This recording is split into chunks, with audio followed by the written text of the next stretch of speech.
Արցախի հանրապետության ազգային ժողովի մեծարգո ներկայացուցիչներ, հարգելի գործընկերներ, նախ ուզում եմ շնորհակալություն հայտնել այս հնարավորության համար եւ ուզում եմ խոսքը սկսել ողջունելուց պարոն Դանիելյանի ելույթը եւ այն կարևոր միտքը, որ սա շրջադարձային իրադարձություն է, կուզենայի, որ սա իսկապես դառնա շրջադարձային իրադարձություն, իսկ դա նաեւ ենթադրում է, որ մենք պետք է ունենանք համագործակցության շատ կոնկրետ ֆորմատներ, ձևաչափեր, որովհետեւ մենք կարողանանք իսկապես մեր ուժերը իմի բերել Արցախի վերադարձի հրամայականի շուրջը։ Ես պատիվ ունեմ ներկայացնելու Հայաստանի ազգային քաղաքացիական միավորումը եւ իմ ելույթում կներկայացնեմ մեր դիրքորոշումը։ Ներող կլինեք, եթե նա մասամբ կրկնի նախորդած մտքերը, բայց ես կուզենայի մեր դիրքորոշումը ամբողջական ներկայացնել։ Մեր տեսանկյունից հայկական պետականության զարգացումը անհնար է պարզապես պատկերացնել առանց Արցախի, այն ոչ միայն պատմական հայքի մաս է, ինչպես շատ այլ մասեր, որոնք մնացել են թշնամու կրոնքի տակ, ցավոք, այլև մինչև մեր օրերը հանդիսացել է հայկական հայրենիքի կենսական մաս իր տեղաբնիկ հայ բնակչությամբ եւ պետական իշխանության շարունակական կառույցներով, սկսած Խամսայի մելիքություններից։ Իդեպ այդ իմաստով Արցախը ավելի մեծ պետականության փորձառություն ունի նոր ժամանակներում, քան նույնիսկ Հայաստանի Հանրապետությունը։ Արցախի կորուստը այդ իմաստով ծանրագույն հոգեբանական հարված էր ողջ հայության համար, ոչ միայն արցախայության ողջ հայության համար,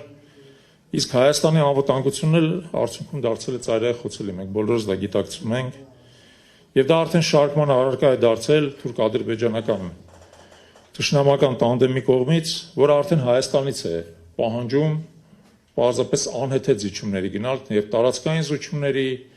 եւ այսպես կոչված ադրբեջանցիների վերադարձի եւ նրանց իրավունքների բոլորը քիմերներ այսպես կոչված, բայց բնականաբար գործող վարչախմբի զիջողականությունը վերել է նա, որ նորանոր պահանջներ են առաջադրվում Հայաստանի։ Այդ իմաստով Արցախի հանձնումը այն ձևով, որ նա տեղի ունեցել, մեր տեսանկյունից մեծագույն հանցանք է, որը պետք է իրավաքաղաքական համապատասխան գնահատականներ ստանա։ Ներկա վարչախումբը Արցախի հանդեպ իր քաղաքականությամբ խախտել է Հայաստանի Հանրապետության սահմանադրությունը եւ անկախության հռչակագիրը, դա հիմնավորելով աշխարհական գործոնների անխուսափելիությամբ, բայց սա կեղծիք է։ Ակնհայտ կեղծիք է, քանի որ մինչև 2020 թվականը Հայաստանի իշխող վարչախումբը հնարավորություն ուներ Արցախի հարցում գնալ փոխզիջային լուծումների եւ պահպանել նրա սուբյեկտայնությունը։ Սակայն նա իր գործողություններով նպատակադրված տարավ Արցախի պետականության կազմալուծմանը։ Փոխարենը ակնկալելով թուրք-ադրբեջանական տանդեմի կողմից որոշակի աջակցության, այսպես կոչված աշխարհաքաղաքական շրջադարձ իրադարձնելու Ռուսաստանից դեպի Թուրքիա եւ Արցախը հայտնվեց շրջադարձի զոհասեղանին։ Այդ ամենը հիմա շատ ակներով է դարձնում։ Այն ժամանակ դա քողարկվում էր տարբեր տեսակ դեմագոգիայով, հիմա ակներով է դառնում, ավելի բացահայտ է դառնում, այս վարչախումբը արդեն ըստ չէ թաքցնում ինչ է ինքը արել եւ ինչ է անելու, եթե շարունակի իշխանության մնալ, օրինակ այսօր են տարածվել հայտարարել, որ սահմանադրությունը կփոխեն եւ անկախության հռչակագիրը մեջից կհանեն, եթե պահպանեն իշխանությունը։ Եվ այսինքն քաղաքական իմաստով սա ակներով է դառնում, սակայն ակնհայտորեն իշխանապողությունից հետո դա նաև պետք է իրավական գնահատական ստանա, որովհետև մեր տեսանկյունից նա ոչ միայն խախտում է մեր սահմանադրությունը, այլև քրեական օրենսգրքի բազմաթիվ հոդվածներ։ Վերադառնալով նրան, թե ինչ պետք է տեղի ունենա Արցախի հետ ապագայում, եւ մենք խոսում ենք վերադարձի իրավունքի մասին, մենք բնականաբար կարծում ենք, որ Արցախի բնակչության հավաքական վերադարձը պետք է դառնա իշխանապողությունից հետո մեր արտաքին քաղաքականության առանցքային նպատակներից մեկը։ Նա պետք է վերադառնա մեր օրակարգ։ Հնարավոր չի այդ էջը փակել։ Եթե շատ ուզենան այդ էջը չի փակվի, ուղղակի կբացվի ուրիշ տեղից ուրիշ ձևերով, բայց մենք նորից պետք է որպես Հայաստանի Հանրապետություն այդ էջը բացենք եւ այդ իրավունքը որևէ կերպ չպետք է զեղչվի, անտեսվի, իսկ քննի կարգավորումը պետք է շարունակվի միջազգային լեգիտիմ ձևաչափերով։ Դրա հնարավորություններ կան, ցավոք տարածվել են մի քանի օր առաջ Մինսկի խումբը ԵԱԿ-ը վերջնականապես լուծարվեց, բայց այլ ձևաչափեր գոյություն ունեն, ի վերջո Մինսկի խումբն է ստեղծվեց, որտեղ կար հայության, արցախայության եւ ամբողջ հայության պայքարը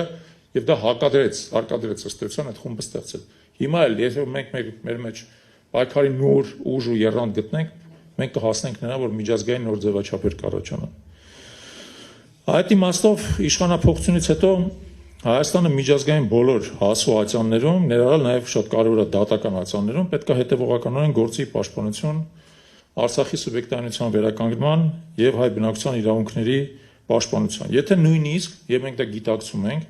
միջնաժամկետ հեռանկարում դա չհանգեցնի ձևավորված ստատուս կոյի էական փոփոխությանը։ Կապ չունի։ Ըստեղի հայությունը, Արևելյան Հայաստանի հայությունը գաղթեցվել այստեղից 1604 թվականին 1828-ին վերադարձել է։ 220 տարի հետո վերադարձել է Պարսկաստանի խորքերից։ Իրականություն է։ Հիմա ես չեմ պնդում, մի անգամ ես օրինակ եմ բերում, ասում եմ հրեաները 1800 տարի հետո են վերադարձել Երուսաղեմ, բանը Արշակ Սեփազանը, որ հիմա բանտում է, ասաց, ավետիք ես ասում ես մենք 1800 տարի պետք է սպասենք, ասի չէ, 1800 տարի արկե չպետք է սպասենք, բայց հրեաներից պետք է օրինակ առնենք։ Եթե իրանք 1800 տարվա համբերություն ունեցան, ադրբեջանցիներն էլ դեպի 30 տարվա համբերություն ունեցան, մենք էլ պետք է գիտակցենք, սա ռազմավարական հորիզոնա պահանջում ես ամեն ինչը։ Այն կորուստը, որ դու ունեցել ես մի քանի տարում, մի քանի տասնյակ տարի է պահանջելու վերականգնելու համար, այդ հեռանկարով պետք է ապրենք։ Այդ հարցում շատ կարևոր է իդեպ հենվել 2023 թվականի նոյեմբերի 17-ի Արդարադատության միջազգային դատարանի կողմից ընդունված որոշման վրա, որտեղ դա իրավական հիմք է եւ անժամկետ է։ Արցախահայերի վերադարձ իրավունքը թե ոչ հավաքական, բայց այդ որոշմամբ ամրագրված է եւ այդ որոշումը այն մեկնակետն է, որից մենք կարող ենք աշխատել եւ ըստ էության դա նաեւ Ադրբեջանի հետ, քանի որ Ադրբեջանը պարտավոր է դա կատարել։ Նա չի իրականացնում, որտեղ նրա վրա որևէ ճնշում չկա, բայց դա այն իրավական հիմքն է, որը դու կարաս օգտագործես նաեւ բանակցային ճնշման համար։ Դա մենք պետք է ձգտենք երկարաժամկետ հեռանկարում ստեղծել այնպիսի իրավիճակ Ադրբեջանի համար, որ Արցախի շարունակող օկուպացիան եւ նրա հայաթափումը նրա համար հենց դառնա անվտանգության, զարգացման եւ միջազգային ինտեգրացիայի առանցքային խոչընդոտ։ Առանցքային խոչընդոտ իրանց համար դա բեռ պետք է դառնա այդ օկուպացիան, իրանք պետք է ըստ էության թանկին վճարեն, իդեպ թանկին են վճարում։ Տարեկան մի քանի միլիարդ փող են ծախսում հիմա եւ ըստեղ խոսում են վերաբնակեցման եւ այլն մասին, այդ վերաբնակեցումը ընդամենը բերել է 5 տարվա ընթացքում 15000 մարդու վերաբնակեցման, ընդամենը այն կես միլիոնից, որոնց մասին իրանք խոսում են։ Լուրջ բեռ է իրանց համար, ամեն տարի կրճատում են հիմա բյուջեները, որովհետեւ չեն կարողանում այդ բեռը պահել։ Ուստի մենք պետք է հասնենք այն կետին, որ հենց իրան շահերից ելնելով իրանք գնան զիջումների առանց ռազմական գործողությունների, ինչպես որոշ բանախոսներ էին պնդում, բայց խաղաղ միջոցներ դրա կա, իդեպ Ադրբեջանը, ասեմ ձեզ, մեզ պարտության մատնեց հիմնականում առանց ռազմական միջոցների, ռազմական ճանապարհով ուղղակի ամրագրելով որոշակի գործողություններ։ Ավելացնում եւս երկու բան։ Արցախի հայ բնակչության վերադարձը նաև պետք է տեղ ունենա Հայաստանի զարգացմանը զուգահեռ։ Մենք պետք է իրատեսականորեն հասկանանք, որ միայն հզոր հայկական պետականությունն ընդունակնելու վերահայեցնել Արցախը։ Սա մյուս կողմից սակայն մեր համար շատ կարևոր զարգացման խթան կդառնա Հայաստան։ Եթե մենք ունենք այդ իդեալը, եթե մենք պատկերացնում ենք, որ մենք ունենք այս պարգևը ապագայում, դա մեզ բոլորիս կարող է մոբիլիզացնել եւ դրդել միասնական գործողությունների։ Միևնույն ժամանակ շատ կարևոր է, որ Արցախի բնակչության հավաքական վերադարձը դրա մասին խոսվեց այստեղ, հնարավոր է միայն նրանց համայնքները, մշակույթը, կառույցները եւ հավաքական ինքնությունը պահպանելու համար։ Մենք հայակվեւ արդեն դրան աջակցում ենք, մեր բոլոր կառույցները տարածքային դարձել են արցախայցյան տունը տվյալ համայնքներում, հյուրընկալում, որտեղ արցախայերը հավաքվում են, շփվում են, իրանց խնդիրներին մենք փորձում ենք մեր համեստ ռեսուրսների շրջանակում լուծումներ տալ, մենք նաև աջակցում ենք Արցախի պետական կառույցներին, եւ դա մեր համար ոչ թե քաղաքական նպատակահարմարություն է, դա մեր համար հավատամք է։ Մենք համարում ենք, որ տասնամյակներով եթե պետք լինի, դա մենք կշարունակենք անել, որպեսզի մենք պահենք այն ատաղձը, որից տեղի ունենալու Արցախի վերահայացումը։